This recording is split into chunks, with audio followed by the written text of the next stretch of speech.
In the quiet glow of a winter morning, when snowflakes slid silently down the tall windows of the Kensington penthouse, Emma stood frozen, trying to understand what had just happened. The world around her felt unreal, like time had paused, like the cold air stopped mid-breath, because the little girl in her arms, a child who had never spoken a single word in her life, had just whispered something that shattered every boundary Emma had placed around her heart. It was soft, fragile, trembling, but unmistakable. The word she had dreamed of hearing, feared hearing, and prayed she would never hear because it could only break her in ways she wasn't ready to admit. Mommy. And in that single word, Emma realized that leaving today, the last day of her one-year contract, was going to be more painful than anything she had ever endured. Sparkles before the story continues. If you believe in kindness, second chances, and life-changing moments, please like, comment, share, and subscribe to Kindness Thread. It truly helps us bring more meaningful stories your way. Sparkles. Emma had arrived at the Walker residence exactly 1 year earlier, desperate for a job, terrified of failing, and unsure of her place in the world. After losing her own mother, her life had spiraled into loneliness and quiet grief, and she had thrown herself into work simply to stay afloat. When Mr. Jonathan Walker, a man known more for his wealth than his warmth, offered her the position of live-in nanny for his daughter, she accepted without hesitation. She had no idea then how much that little girl would come to mean to her. Lily, the millionaire's daughter, was 4 years old, bright-eyed, and beautiful, with curls the color of warm honey and eyes that carried galaxies of innocence. Born deaf, she lived in a world without spoken sound. But Emma quickly learned that Lily heard with her heart, through touch, through expression, through connection. At first, Lily resisted her. She pushed away, hid behind doors, avoided eye contact, and refused to sign. She had grown used to silence, but she had also grown used to walls. Emma understood that. She had walls too. Slowly, patiently, day by day, Emma made her way into the child's world. She learned sign language, drew pictures with her, danced with her in the living room while snow fell outside, and held her whenever nightmares made her tiny shoulders shake.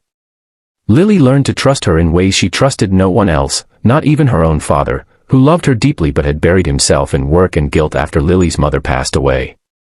The mansion changed because of Emma. Rooms that were once silent and orderly filled with warmth, crayons, little socks scattered everywhere, and the lingering scent of cinnamon pancakes.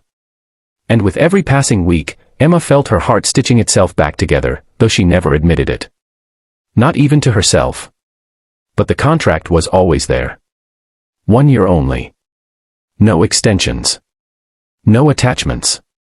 The rules set by Mr. Walker's lawyers were strict and clear. Emma pretended it didn't bother her. Pretended she was strong enough to walk away. Pretended that she wouldn't shatter when the time came. Until now, on Christmas Eve, when Lily changed everything with a single word. The morning rushed forward with a heavy ache. Emma held Lily tightly, burying her face into the child's soft hair while whispers of warmth tugged at her chest. She kissed Lily's forehead, pretending the word hadn't cut deeply into her soul. Across the room, Mr. Walker stood stunned, holding a letter in his trembling hands, the letter Emma had written to say goodbye since talking about it felt too painful. The Christmas tree glowed behind him, its ornaments reflecting colors across the glass walls. But nothing in the room shined as brightly as his shock. Because he, too, understood the meaning behind Lily's first spoken word. It wasn't just a miracle. It was Lily choosing someone. Someone who wasn't supposed to stay. Emma gently pulled away from the child, though it felt like ripping herself apart. She walked to the window, trying to steady her breathing while snow fell like feathers outside. Her mind spiraled through every memory, Lily taking her first steps toward her, Lily falling asleep on her chest, Lily learning her first sign from her hands. She had been more than a nanny. She had been a guide, a protector, a safe place. And Lily had been the one light Emma didn't know she needed. Mr. Walker approached her slowly, his voice soft, one of the rare times he wasn't commanding or distant. He told her he didn't want her to leave, that he could rewrite the contract, that Lily needed her. But Emma shook her head, not because she didn't want to stay, but because she was afraid to hope. Afraid that she wasn't enough. Afraid she'd fail this little girl who had just given her the most precious gift. The afternoon drifted by with heavy hearts. Emma packed her suitcase while Lily followed her everywhere, holding her sleeve, tugging gently, signing small questions Emma couldn't answer without crying. The truth was simple: Lily didn't understand abandonment. She didn't understand contracts. She only understood love. And Emma, despite every rule, loved her. But as evening approached, something changed inside Emma. She watched Lily sitting by the Christmas tree, holding the little wooden angel ornament they made together last week, her small hands tracing its wings as tears slipped down her cheeks silently. In that moment, Emma knew she couldn't leave, not like this. Not when this child finally spoke because of her. Not when Lily had found her voice through love.